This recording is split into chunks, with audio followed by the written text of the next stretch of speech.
Hi, and welcome to Leader Feeder. I'm Suzanne Jakes, the marketing coordinator at Unique Training and Development and Frontline Leadership Systems USA, here with Kirk Langford, our general manager. Hi, Kirk. How Hi, are ya? Suzanne. I'm good. How are you doing? Yeah, good. Good. That's awesome. Did you know this Wednesday is actually Administrative Professionals Day?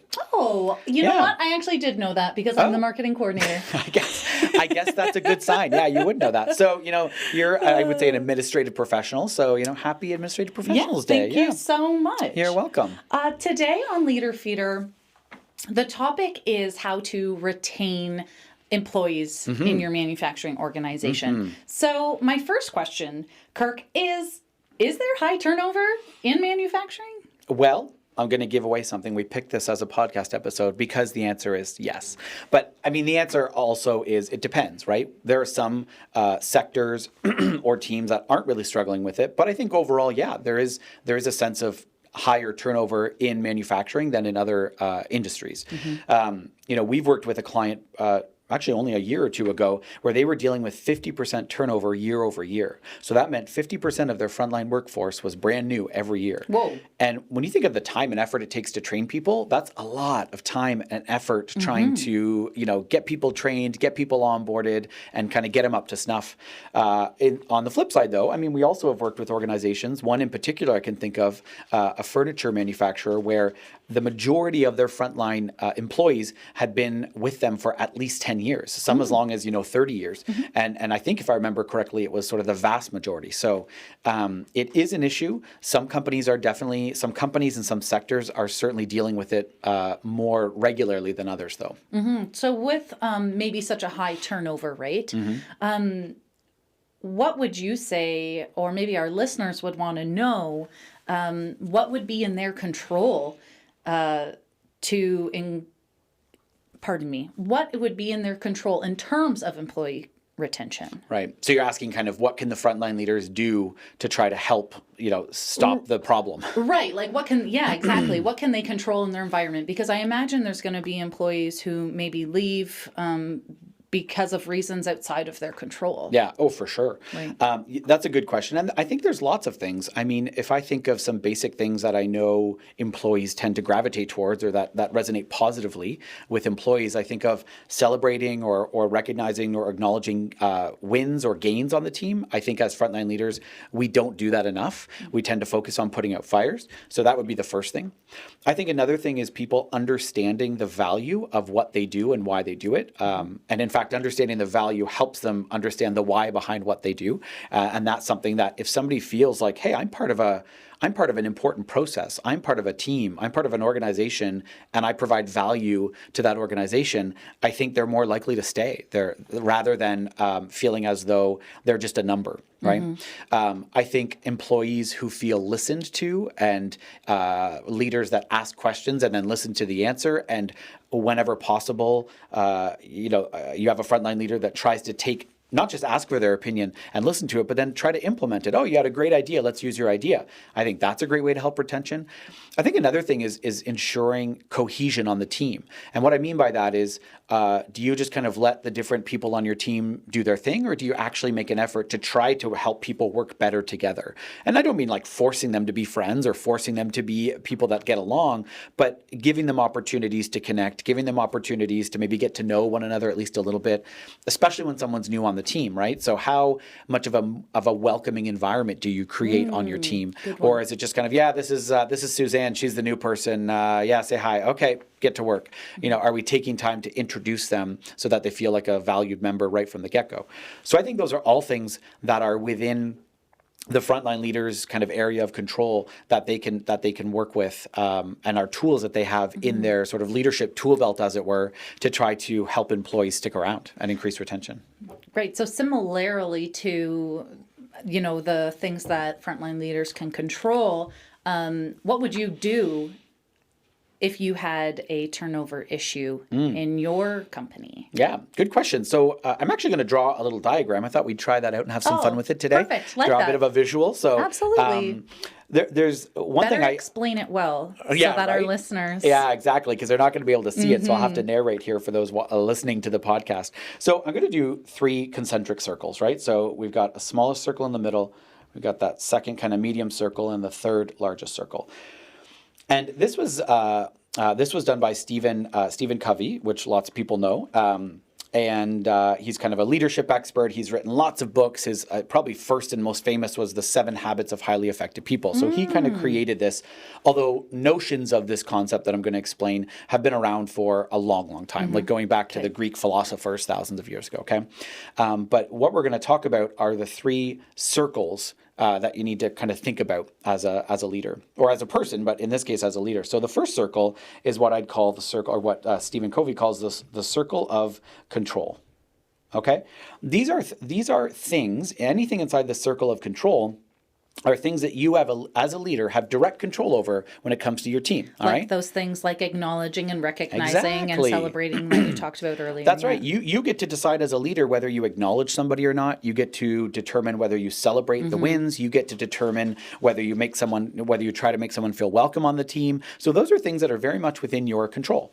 The second circle is called your circle of influence. So these are things where you get a say, but you don't necessarily have direct control. So an example of that might be someone's pay. Maybe you don't get to decide whether someone gets a raise or not, or a salary increase, but you do get input into their performance review, which is then used to determine whether they get a salary increase and how much. So you don't get a direct control over it, but you do have influence because what you say or what you do can have a direct impact, okay?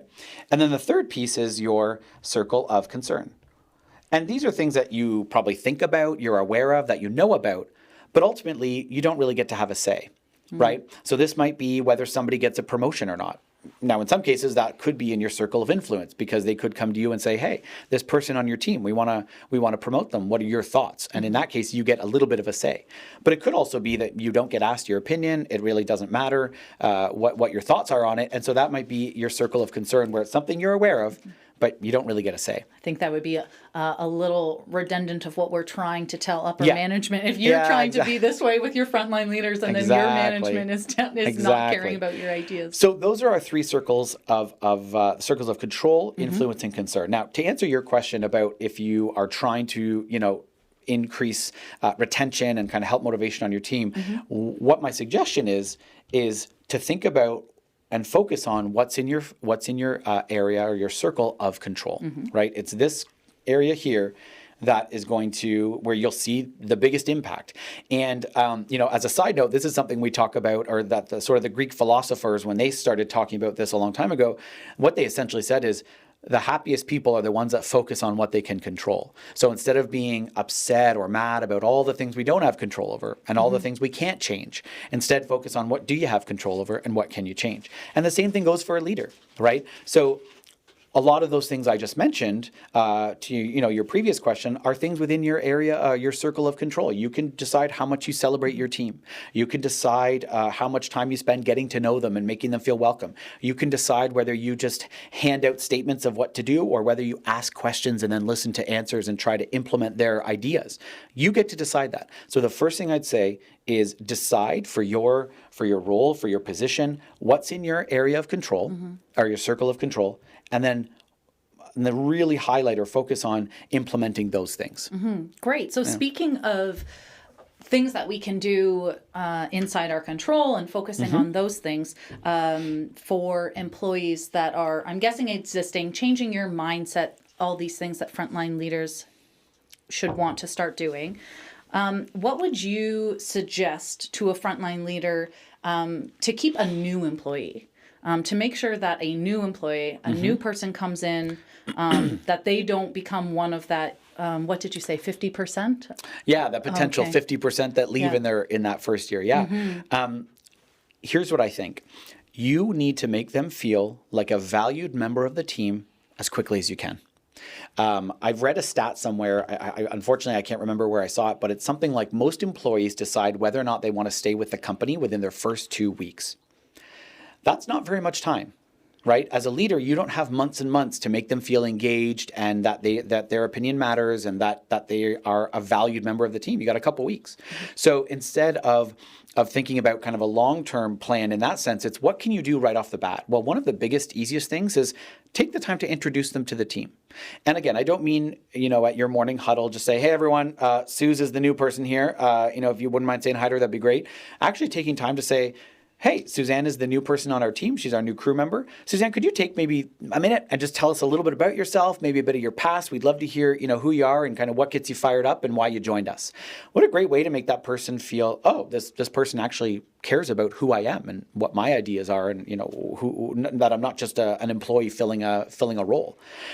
So whatever you can do to introduce them to the team, organize even time if you can with the new employee, both with just you as their leader, but also with the team so that people can get to know them. Maybe it's planning meals or something and sort of making sure that time happens. Anything you can do so that early on they feel attached to the team and a part of the team, they're way less likely in the end of that 2 weeks to go, yeah, people probably wouldn't even notice if I were gone. Instead, they're going to be like, yeah, I clearly matter. I've clearly been made to fit in. I've clearly been made to feel like what I do here matters. Mm-hmm. So the earlier you can do that, the better.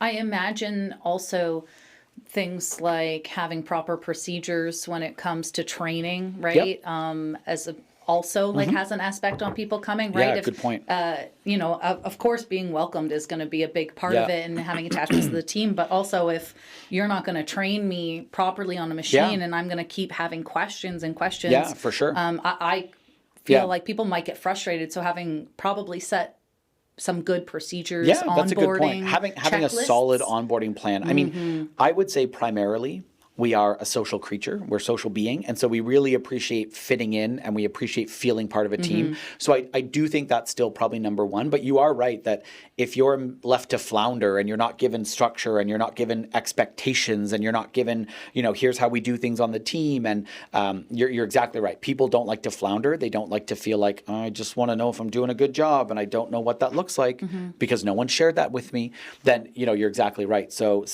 primarily make them feel part of the team, make them feel welcome.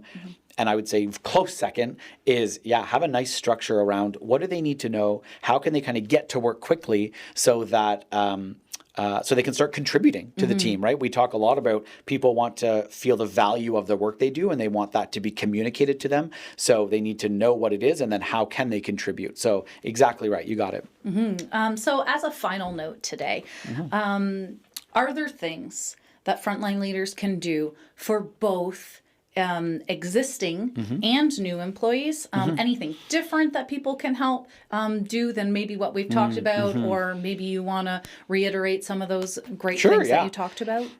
Well, everything I mentioned. So, yes. No, just kidding.